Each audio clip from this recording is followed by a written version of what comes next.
আল্লাহ পাকের পরিকল্পনা দেখুন, যে নবী মুহাম্মদ সাল্লাল্লাহু আলাইহি ওয়াসাল্লামকে মক্কা থেকে তাড়িয়ে দিচ্ছে মানুষ, আল্লাহ রাব্বুল আলামিন সেই মক্কা নবীর পায়ের সামনে এনে দিলেন সুবহানাল্লাহ, মাত্র 8 বছরের ব্যবধানে।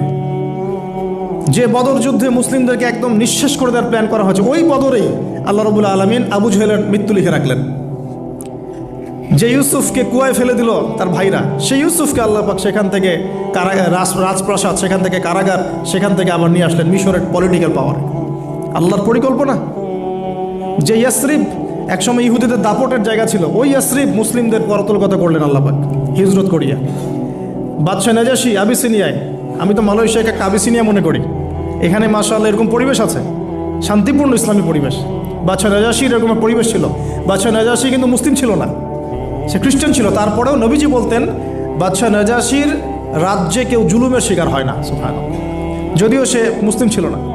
ওখানে ইসলাম নিয়ে গেলেন আল্লাহ পাক, ওখান থেকে পুরো আফ্রিকা ইসলাম ছড়িয়ে পড়লো সুবহানাল্লাহ। এক খালেদ বিন ওয়ালিদ রাদিয়াল্লাহু আনহু, যার হাতে উহুদ যুদ্ধে বহু মুসলিমের প্রাণ গিয়েছে না, সেই মানুষকে আল্লাহ রাব্বুল আলামিন হেদায়েত দিয়ে 100টা যুদ্ধ করিয়েছেন সুবহানাল্লাহ। আল্লাহ পাকের পরিকল্পনা আমরা বুঝতে পারবো না, আল্লাহ পাকের পরিকল্পনা আমরা বুঝতে পারবো না। ওয়া মাকারুল্লাহ, তারা কৌশল করে, আল্লাহ পাকও পরিকল্পনা করে। দেখেন এই যে প্যালেস্টাইন নিয়ে এত সমস্যা করছে না, আল্লাহ পাকের কি পরিকল্পনা সুবহানাল্লাহ। আল্লাহ পাক সমস্ত জিউসদেরকে ওইখানে একত্রিত করেছেন। কেন জানেন? আল্লাহ পাক এই যে 1914 থেকে নিয়ে 2023 এই যে সালগুলো চলছে, 100 বছর, লাস্ট 100 বছরে সারা ওয়ার্ল্ডের জিউসদেরকে ওখানে একত্রিত কেন করেছেন জানেন? যেইভাবে আল্লাহ পাক ফেরাউনের দলবলকে লোহিত সাগরে ডুবিয়ে দিয়েছেন, ওইভাবে আল্লাহ পাক প্যালেস্টাইনিদের সবাইকে ডুবাবে ইনশাআল্লাহ। এটাও আল্লাহ পাকের একটা বড় পরিকল্পনা। এটা ওরা বুঝতে পারছে না, কিন্তু সময় সাক্ষী দেবে ইনশাআল্লাহ। দেখে নিন, আমরা 100% হলফ করে বলতে পারি এটা হবেই ইনশাআল্লাহ। এই কারণেই লাস্ট এই যে অটোম্যানদের ডিফিটের পর থেকে নিয়ে 1970 থেকে নিয়ে যে first world war, second world war করতে করতে সব জায়গা থেকে জিউসরাকে একত্রিত করেছে এখানে, বিকজ অফ লাস্ট একটা সর্বশেষ একটা ম্যাসাকার আল্লাহ পাক করবেন এদেরকে ইনশাআল্লাহ। কার হাতে? ঈসা আলাইহিস সালামের হাতে।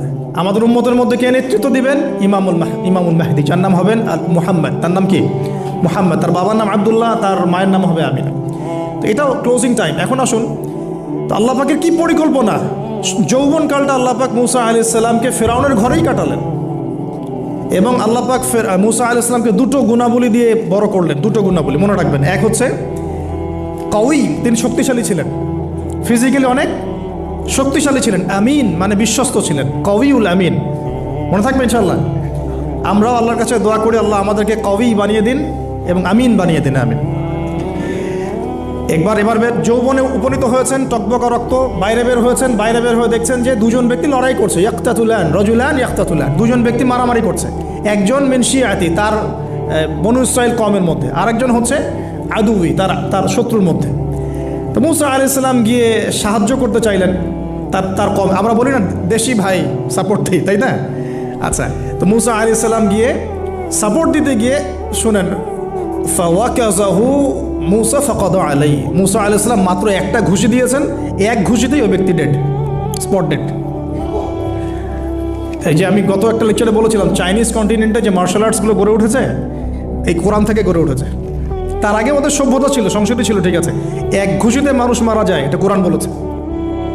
এক ঘুষিতে মানুষ মারা যায়, এটা কোরআন বলেছে। ওরা এখন রিসার্চ করে বের করে যে 6টা-7টা স্পট আছে মানুষের দেহে, এক ঘুষিতে মানুষ মারা যেতে পারে। কোরআনকে আমরা মূল্যায়ন করি না, কিন্তু কোরআনকে সারা দুনিয়ার অমুসলিমরা মূল্যায়ন করে ওদের স্বার্থে তারা আমাদের কোরআনকে মূল্যায়ন করে, আমাদের হাদিসকে মূল্যায়ন করে। আমরা করতে চাই না, আল্লাহ মাফ করুক আমাদেরকে। আমরা কোরআন পড়তে চাই না, গবেষণা করতে চাই না, অর্থ বুঝতে চাই না, একটু আরবি ভাষা শিখতে চাই না, কোরআনের বালাগাত ডেইলি একটু তেলাওয়াত করবো এক পারা, সেটা করতে চাই না। আল্লাহ পাক আমাদেরকে মাফ করুক এবং কোরআন বলা বানিয়ে দিন, আমিন। কথাগুলো বলার উদ্দেশ্য আপনাদেরকে আঘাত করা নয়, আমি জাস্ট আপনাদের কলবে একটু ধাক্কা দেওয়ার চেষ্টা করছি, যাতে করে আপনারা সবাই কোরআন তেলাওয়াত করেন ডেইলি এক পারা করে। আল্লাহ কবুল করুন। এবার আসুন, দেখুন এবার কি হলো। এটা ইন্টেনশনালি ছিল না, আনইনটেনশনালি মুসা আলাইহিস সালাম এখন কিন্তু মানে হত্যার অপরাধী হয়ে গেছেন, তাই না? ফেরাউন তাকে ধরার জন্য বের হয়েছে দলবল নিয়ে, ওকে ধরতে হবে, এবার অ্যারেস্ট করতে হবে। তো একজন এসে পরামর্শ দিল যে তুমি এখান থেকে চলে যাও, তুমি এই মিশর থেকে চলে যাও, বের হয়ে যাও, নাহলে ফেরাউনের বাহিনী তোমাকে পেলে ধরে ফেলবে। এবার মুসা আলাইহিস সালাম চলে গেলেন কোথায়? মাদিয়ান। কোথায় বলেন? অনেক দূরে মাদিয়ান। মাদিয়ানে গিয়ে তার না আছে কোনো শেল্টার, না গার্ডিয়ান, না কোনো খাবার, না পানি, কিছুই নাই। ঠিক নবী সাল্লাল্লাহু আলাইহি ওয়াসাল্লামের সাহাবীরা হিজরত করেছেন আবিসিনিয়ায়, নবীজি হিজরত করেছেন একবার তায়েফে, ওখানে মার খেয়ে চলে আসতে হয়েছে না? মনে আছে? তায়েফের 3টা গোত্র ছিল, আব্দু ইয়ালাইল, আব্দু মাসউদ, হাবিব বিন আমর, এই 3 গোত্রের নেতা ছিল। এরা নবী সাল্লাল্লাহু আলাইহি ওয়াসাল্লামকে ছোট ছোট বাচ্চাদেরকে দিয়ে পিটিয়েছিল, নাউজুবিল্লাহ। তারপরে নবীজি বদদোয়া করেন নাই, ওখান থেকে চলে আসছেন মক্কায়। আমি গুছিয়ে বলছি শর্ট করে। তো এভাবে মুসা আলাইহিস সালামকেও হিজরত করতে হয়েছে। দেখেন, আবার নবীজিকে হিজরত করতে হচ্ছে মদিনায়। তার মানে হিজরা বিষয়টা ইসলামের সাথে সম্পৃক্ত। পরিবেশ পরিস্থিতি অনুকূলে না থাকলে, যেখানে ভালো পরিবেশ সেখানে গিয়ে মানুষ থাকতে হবে। আলহামদুলিল্লাহ, এখানে ভালো পরিবেশ আছে, আপনারা ভালো পরিবেশ পেয়েছেন। কিন্তু যারা চ্যালেঞ্জ গ্রহণ করে সমাজের জাহিলিয়াতগুলোকে সরানোর চেষ্টা করবে, সংস্কারের চেষ্টা করবে, তারা আল্লাহর কাছে অনেক বেশি পছন্দের। তার মানে প্রথম ফাইট আমাদেরকে করতে হবে। করতে করতে গিয়ে এক পর্যায়ে যদি দেখি যে না আর পারছি না, তখন কি? হিজরা। এটা মাথায় রাখতে হয়। এখন নবী সাল্লাল্লাহু আলাইহি ওয়াসাল্লামকেও করতে হচ্ছে। মুসা আলাইহিস সালাম চলে গেলেন মিশর থেকে কোথায় বলেন? মাদিয়ানে। তখন আরেকজন নবী ছিলেন, তার নাম কি? শুআয়ব। মাশাআল্লাহ, শুআয়ব আলাইহিস সালাম। শুআয়ব আলাইহিস সালাম সম্পর্কে আল্লাহ পাক বলেছেন তিনি অত্যন্ত চমৎকার বাগ্মী ছিলেন। মানে তিনি নবীদের মধ্যে অনেক সুন্দর করে কথা বলতে পারতেন। সুবহানাল্লাহ, সুবহানাল্লাহ। তো শুআয়ব আলাইহিস সালামের কওমের নাম কওমে মাদিয়ান। বলে রাখি, এই কওমে মাদিয়ানকে আল্লাহ রাব্বুল আলামিন ধ্বংস করেছেন সর্বপ্রথম ভূমিকম্প দিয়ে। কি দিয়ে? পৃথিবীতে সর্বপ্রথম যে জাতিকে ভূমিকম্প দিয়ে ধ্বংস করা হয়েছে তার নাম কওমে মাদিয়ান। কেন ধ্বংস করা হয়েছে? মাপে কম দিত। কি করতো? যেটা এখনকার ওয়ার্ল্ডের ইকোনমিক সুন্নাহ, নাউজুবিল্লাহ। মানুষকে ঠকানো এখনকার ওয়ার্ল্ডের ইকোনমিক সুন্নাহ। এবং এই মানুষকে ঠকানোর জন্য ইকোনমিক সেকশনে রিবা চালু করা হয়েছে। রিবা, সব জায়গায় রিবা, এভরি সিঙ্গল সেক্টর, যেটা under the foundation of World Bank আর IMF। রিবা আছে কি নাই? আর আমরা তো রিবাটাকে এখন মনেও করি না যে মায়ের সাথে জেনা করছি, মায়ের সাথে জেনা করছি। এটাই তো হাদিসের কথা।